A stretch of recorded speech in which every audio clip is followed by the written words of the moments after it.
नमस्कार। बहुत बहुत स्वागत है आपका आयुर्वेद पर आधारित हमारे इस बेहद खास कार्यक्रम स्वस्थ विचार में। मैं हूं आपके साथ आपका साथी विकास। दर्शकों, हमारे इस विशेष कार्यक्रम में आप सभी का स्वागत है और हम आपके लिए लेकर आते हैं आयुर्वेद से जुड़े तमाम उन रहस्यों के बारे में जानकारी जो अब तक आपके लिए दुर्लभ थी, यानी आप उससे अनजान थे। कैसे आप अपना उपचार घरेलू तौर पर कर सकते हैं, कैसे आप अपने आप को निरोगी रख सकते हैं, क्योंकि आजकल के इस परिवेश में जो आजकल का एक दौर है जहां शुद्धता के नाम पर हमें कुछ नहीं मिल पाता। ना ही हवा शुद्ध है, पर्यावरण दूषित है, जल शुद्ध नहीं है, यहाँ तक कि भोजन भी हमें शुद्ध नहीं मिल पाता है। हर पैमाने पर शुद्धता पर खरा नहीं उतरता है और ऐसे में हमें कैसे अपने आप को स्वस्थ रखना है, ये भी एक बहुत बड़ी चुनौती बनता जा रहा है। लेकिन इन सब के बावजूद हम अपने आप को कैसे सुरक्षित, सकुशल और निरोगी रख सकते हैं, वो सारी जानकारी आपको इस कार्यक्रम में दी जाती है और इन सभी विषयों में हमारा मार्गदर्शन करते हैं जाने माने आयुर्वेद के ज्ञाता गायत्री सिद्ध पंडित श्री लक्ष्मण दास रतन भारद्वाज जी। चलिए सबसे पहले गुरु जी का स्वागत करेंगे, कार्यक्रम की शुरुआत करते हैं। गुरु जी नमस्कार। नमस्कार। इस कार्यक्रम में आपको हम लेकर चलते हैं आयुर्वेद के तमाम उन रहस्यों की ओर जिनका खुलासा गुरु जी के माध्यम से होता है। आप सभी को एक ऐसे उपचारों के हम बारे में बताते हैं, रहस्योद्घाटन करते हैं। अनेकों तरीके के रामबाण उपचार जिसे कहा जाता है, जो आजकल के इस दौर में बहुत ही ज़्यादा दुर्लभ हो गए हैं और ये उपचार भी बहुत ज़्यादा किसी अलग से कोई दुर्लभ चीज़ों से नहीं बनाए जाते, बल्कि घरेलू तौर पर जो चीज़ें आप इस्तेमाल करते हैं उन्हीं सब चीज़ों से हम अपना उपचार कैसे कर सकते हैं, वो सारी जानकारी आपको इस कार्यक्रम में दी जाती है।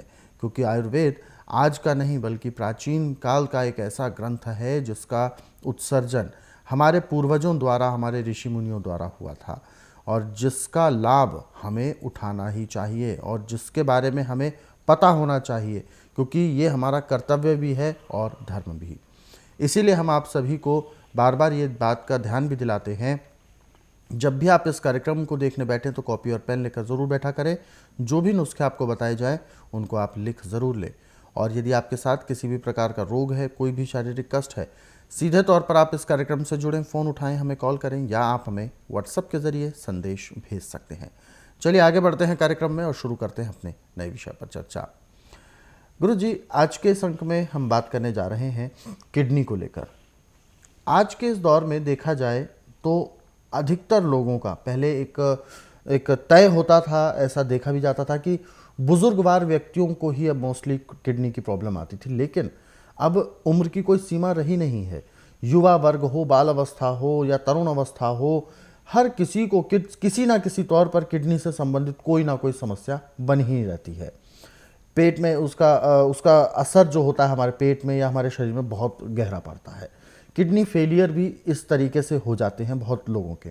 तो सबसे पहले मैं जानना चाहूँगा कि आखिर किडनी यदि खराब होती है तो एकदम से तो होती नहीं है, धीरे धीरे होती है, तो इसके सबसे मुख्य कारण कौन कौन से होते हैं जिस पर इसका प्रभाव पड़ता है? देखिए, किडनी खराब होने के 5 कारण हैं। जी। जो आप आर्टिफिशियल चीज़ें खाते हैं और पानी नहीं पीते, ये लीवर पे, किडनी पे, पित्ते पे, गुर्दे पे बहुत बुरा प्रभाव डालता है। जैसे कीचड़ में कोई चीज़ फंस जाती है, ऐसे इसके ऊपर लिप जाता है। जी। लीवर पचाता नहीं है, पैंक्री इंसुलिन नहीं बनाती, पित्ते में तेजाब बढ़ जाता है और गुर्दों पे जैसे मकड़ी जाड़ा बनाती है ऐसे जाड़ा बन जाता है। अब जो उसका फिल्टर करने का काम है, जिसमें टट्टी पेशाब खून करना, वो नहीं होता। जी। जब ये नहीं होता है तो पेट में फिर पानी रुकना शुरू हो जाता है, तो उसे पांडु रोग भी हो जाता है। भूख किसी को तो लगती है, बाकी इसमें भूख भी कम हो जाती है। अब इसमें ना तो पेट साफ होता ना पेशाब आता। फिर डॉक्टर इसमें डायलिसिस करते हैं। पहले हफ्ते में 1 बार करते हैं, फिर 2 बार, फिर 3 बार। 3 बार में किडनी बिल्कुल समाप्त हो जाती है। डायलिसिस में जब किया जाता है तो उसमें रोगी के खून को पतला करने के लिए जो केमिकल चढ़ाते हैं, ये केमिकल अंदर जाके किडनी को जैसे मावा दे के कपड़ा सूख के अकड़ता है, ऐसे उसको और सिकुड़ता है। और फिर यदि किडनी को बदल दिया जाए तो उसका 15 से 20 हज़ार रुपये महीने का खर्चा होता है उसको रोकने का। अब दूसरा इसका कारण है बेटाइमा खाना। या भी दिन में खाना आप खा रहे हैं 2:30-3 बजे 4 बजे, रात को खा रहे हैं आप 11-12 बजे 1 बजे 2 बजे, और नींद आपको पूर्ण आती नहीं है, तो भी किडनी के ऊपर बहुत बुरा असर पड़ता है। हर एक आदमी को खाना खाने के बाद दांतन कूला करके 5 मिनट के लिए वज्रासन बैठना बहुत जरूरी है। दिन का टाइम है तो 10 मिनट घूम करके 20 मिनट के लिए शवासन लेट जाएं। खाना खाने के बाद 5 मिनट के लिए बाएं साइड करवट लें, 3 मिनट के लिए दाएं साइड करवट लें। उसके बाद उठेंगे तो आपको किसी किस्म का असर नहीं पड़ेगा। और खाना खाते समय जो 2 गिलास गर्म पानी लहसुन प्याज अदरक का रस मिला के पीता है, उसको कभी कोई रोग होता ही नहीं। और जो 12 महीने गाय के दूध की लस्सी पीता है, उसको कभी किडनी का हार्ट का रोग नहीं होता। और जो किडनी खराब हो जाए उसके लिए लिक्विड चीज़ें ज़्यादा देनी, ठोस चीज़ बंद करनी पड़ती है। यहाँ पे उल्टा है कि ठोस चीज़ देनी, लिक्विड देनी नहीं।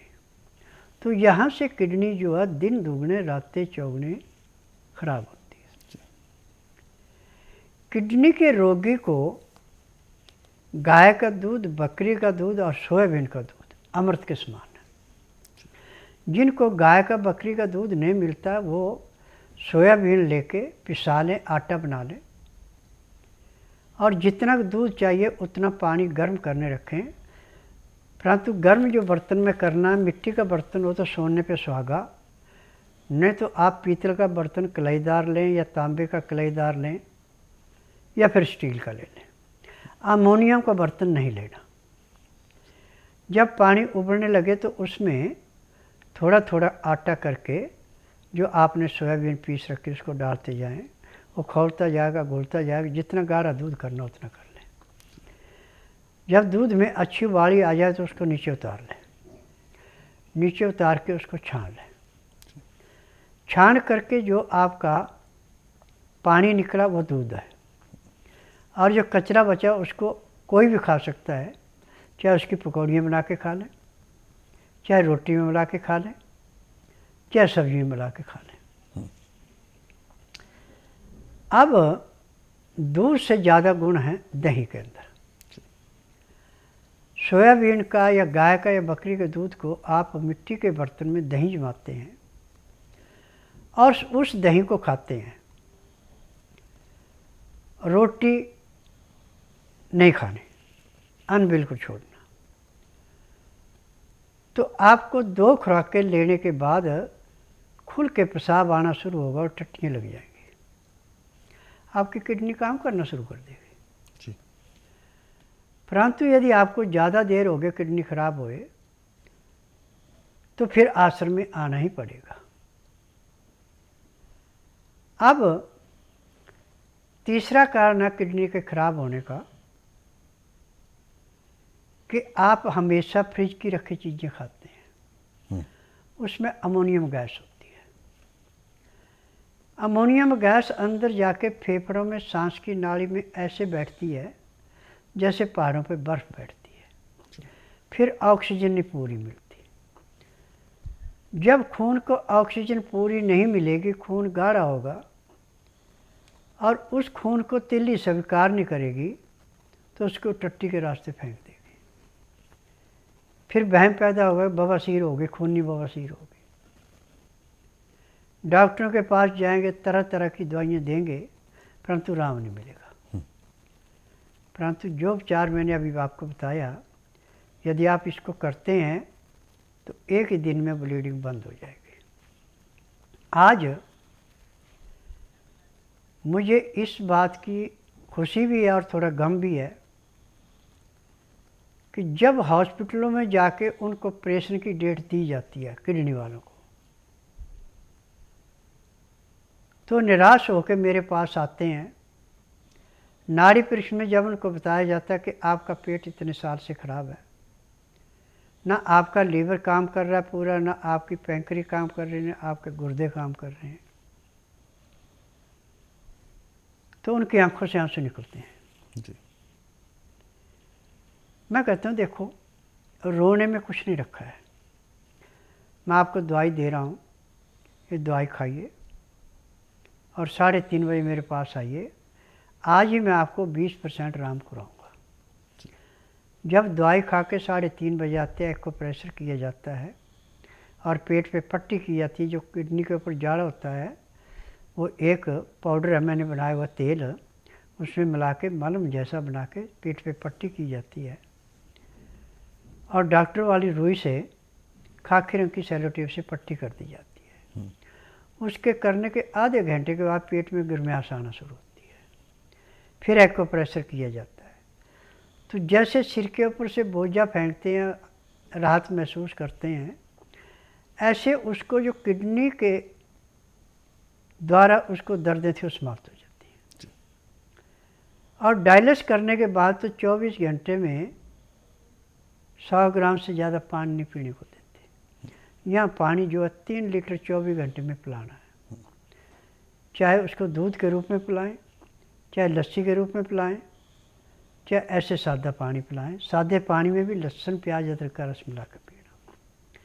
और किडनी के रोगी को प्याज ज़्यादा से ज़्यादा कच्चा खाना, परंतु प्याज जो है सफ़ेद रंग का हो तो सोने पे सुहागन में, लाल रंग का लेना, भूरे रंग का प्याज नहीं लेना, वो खाना पूर्ति के लिए है, उसमें गुण नहीं है जी। जब रोगी को दवाई दी जाती है, एक्यूप्रेशर किया जाता है, रोगी एक ही बात कहता है कि स्वामी जी, या तो आपकी दवाइयों में जादू है, आपके हाथ में जादू है। जो हम इतने दिन से तकलीफ़ में जूझ रहे थे, वो तकलीफ़ मुझे महसूस नहीं हो रही। तब उसको बताया जाता है कि देखिए, बुधवार की यहाँ छुट्टी होती है, गुरुवार से लेकर मंगलवार तक हर रोज़ नाड़ी परीक्षण होता है, हर रोज़ एक्यूप्रेशर होता है। यदि आप 15 दिन लगातार एक्यूप्रेशर करा लेते हैं तो एक ही महीने में किडनी आपकी यदि 90% तक भी खराब है तो पूर्ण से स्वस्थ हो जाती है। परंतु यदि आप गड़बड़ी करते हैं तो 2 महीने इसको ठीक होने में लगते हैं। परंतु उसके बाद जब तक आप जीभ में ज़्यादा स्वाद नहीं लेंगे, आपको दोबारा तकलीफ नहीं होगी। मैं जिला भिवानी गांव निनाण का रहने वाला हूँ। दयाचंद मेरा नाम है। मैं आज से 17 साल पहले टाइफाइड की गड़बड़ होने के बाद हार्ट ट्रबल हुआ था। उसका इलाज मैंने बड़े बड़े डॉक्टरों से भी करवाया है और लेकिन पूरा आराम नहीं मिला। उसके बाद फिर मेरी जो न गुर्दों के अंदर गड़बड़ हो गई, तो वो भी जो न फिर थोड़ी बहुत दवाई लेता रहा और डॉक्टरों से दिखाया तो उसका ऑपरेशन करवाना पड़ा। ऑपरेशन के बाद में भी जो है मतलब मेरा जो है दिक्कत रहने लगी। अब जो है मैं 1 महीने से यहाँ जो है शिव शक्ति पीठ आश्रम के गुरु लक्ष्मी नारायण जी से मैं दवाइयाँ ले रहा हूँ। इनसे मेरे को 45-50% पूरा आराम मिल रहा है। इस करके मैं इनका बहुत बड़ा धन्यवाद करता हूँ।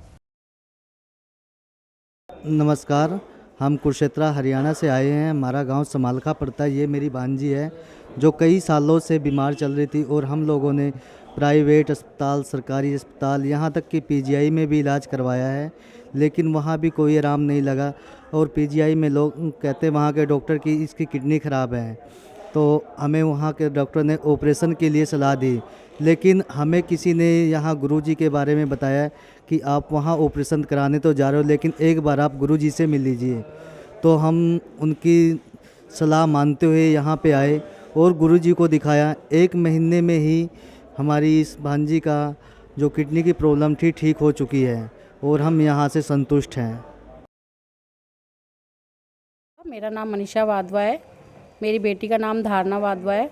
हम लोग जयपुर से आए हुए हैं। जयपुर में मैंने ये टीवी में प्रोग्राम देखा था बाबा जी का, तो मुझे लगा कि एक बार मैं अपनी बेटी को भी बाबा जी के पास लेके जाऊं, क्योंकि जयपुर में मैंने बहुत डॉक्टरों को दिखाया था। मेरी बेटी को कोई बोलता था कि गठिया रोग है, कोई बोलता था टीबी है, यानी कि डॉक्टरों को कुछ समझ में नहीं आ रहा था कि कौन सी बीमारी है इसको।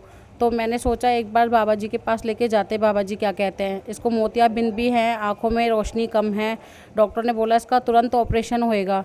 तो मैं बाबा जी के पास लेके आई, बाबा जी को दिखाया। हम लोगों ने यहाँ पे आकर के बाबा जी ने कहा मैं 1 महीने में आपकी बेटी को ठीक कर दूँगा। मैं आई हूँ 15 दिन के बाद में दोबारा।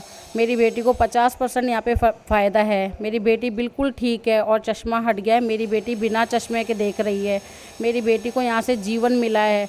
मैं आप सबसे यही रिक्वेस्ट करूँगी कि जो भी लोग अपने बच्चों का जीवन चाहते हैं वो स्वस्थ विचार में आएँ। अपने बच्चों को, जो भी चाहता है कि मेरे बच्चों का चश्मा हट जाए, यानी बाबा जी हर एक चीज़ की बीमारी की दवाई है बाबा जी के पास में।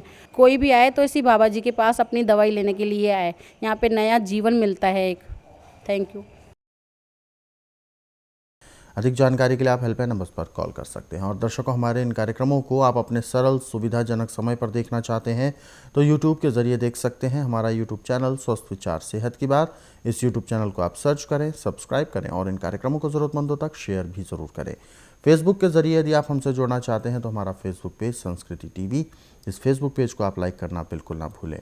और दर्शकों, सबसे अहम बात, जिस कार्यक्रम को आप अभी देख रहे हैं, संस्कृति चैनल पर ये कार्यक्रम प्रसारित किया जाता है और संस्कृति टीवी को आप अपने घर पर यदि देखना चाहते हैं तो आप अपने नज़दीकी केबल ऑपरेटर से आज ही संपर्क करें, डिमांड करें। और अधिक जानकारी, यदि केबल ऑपरेटर को कोई तकनीकी सहायता चाहिए तो नंबर स्क्रॉल में दिए गए हैं, उन पर कॉल करके वो तकनीकी सहायता प्राप्त भी कर सकते हैं। फिलहाल वक्त इशारा कर रहा है विराम देने का।